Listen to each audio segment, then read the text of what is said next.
သူစိတ်ညစ်နေတော့မှပဲထမင်းပန်းတွေကဟင်းရီကသူ့မျက်နှာပေါ်လာဆင်နေတစ်ဖက်လူရဲ့ကြောက်တူးတုံနေတဲ့ပုံစံကိုမြင်တော့သူကအရင်ကလိုလူမိုက်စိတ်ပြန်ဝင်လာပြီးသူတစ်ပါးကိုအနိုင်ကျင့်ဖို့ပြင်ပြန်ရောတစ်ဖက်လူကလည်းပြန်မလုပ်ဘူးပေါ့ဒါပေမဲ့မထင်မှတ်ထားတာကထောင်ဆောင်ကဘာဖြစ်တာလဲလို့လာမေးတဲ့အခါအဲ့ဒီလူကသူ့ဘာသာသူချော်လဲတာပါလို့ပြောလိုက်တယ်ဒီကောင်ချက်ချင်းကြောင်သွားတယ်ဒါကတိတိတသားချင်းချောက်နေတာတစ်ဖက်လူကသူ့အသက်ကိုလိုချင်နေတာညဘက်ကျမှသူတို့အဲ့ဒီလူရဲ့နောက်ကျောင်းကိုစုံစမ်းမိတယ်လွန်ခဲ့တဲ့နှစ်အနည်းငယ်ကသူကဝက်ဦးလှဲ့တစ်ချောင်းနဲ့သူ့ကိုအနိုင်ကျင့်ခဲ့တဲ့လူ6ယောက်ကိုအပြည့်ရှင်းပစ်ခဲ့တာဒီအမှုကတစ်ချိန်ကတုံလုံး6ချားစရာဖြစ်ခဲ့ဘူးတယ်ဒီအချိန်ကျမှသူတို့လည်းအဲ့ဒီတုန်းကသတင်းကိုသတိရမိပေမဲ့အရာအားလုံးကနောက်ကျသွားပြီးတစ်ဖက်လူကတိုက်ခိုက်ဖို့ပြင်ဆင်ပြီးသားနောက်တစ်နေ့မှာတော့အဲ့ဒီလူကဇွန်းတစ်ချောင်းကိုယူပြီးအတွင်းခံအင်ဂျီထဲဝက်ထည့်လိုက်တာကိုသူမြင်သွားတယ်သူချက်ချင်းပဲအခြေအနေမကောင်းမှရိပ်မိလိုက်တော့တယ်သူချက်ချင်းပဲအဆောင်ကိုသွားတိုင်ပေမဲ့ရှာဖွေတဲ့အခါဘာမှရှာမတွေ့ခဲ့ဘူးဒါပေမဲ့နောက်တစ်စက္ကန့်မှာတော့အဲ့ဒီလူကကိုယ်ဝက်ထားတဲ့ဇွန်းကိုပြန်ထုတ်လိုက်ပြီးဓာတ်တစ်ချောင်းလိုထက်မြက်နေအောင်သွေးနေတော့တာပဲကောင်လေးဟာကြောက်လွန်းလို့မျက်ရည်တွေနှက်ချေးတွေထွက်ပြီးချက်ချင်းပဲဘောင်းမိထဲသေးပါထွက်သွားတော့တယ်မိဘတွေကို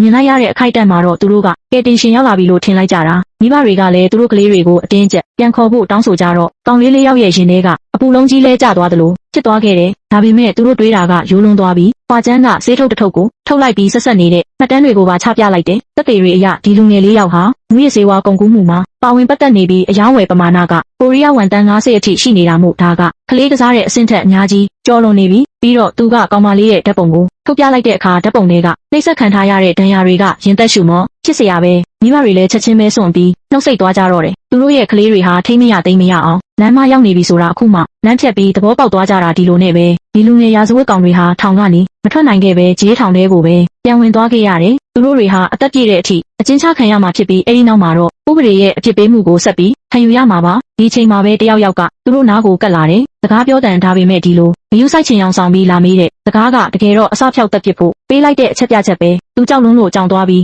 ထွက်ပြေးဖို့တောင်မေ့နေခဲ့တယ်ဒါပေမဲ့မထင်မှတ်ထားတာကတယောက်ကဝင်ပြီးဒီဓာတ်ချက်ကိုကာကွယ်ပေးလိုက်တယ်အံ့ဩဖို့ကောင်းတာကအဲ့ဒီလူငယ်ဟာအစိုးရရှိနေရဲ့ဇနီးကိုတက်ခဲ့တဲ့လူတက်သမားဖြစ်နေတာပဲ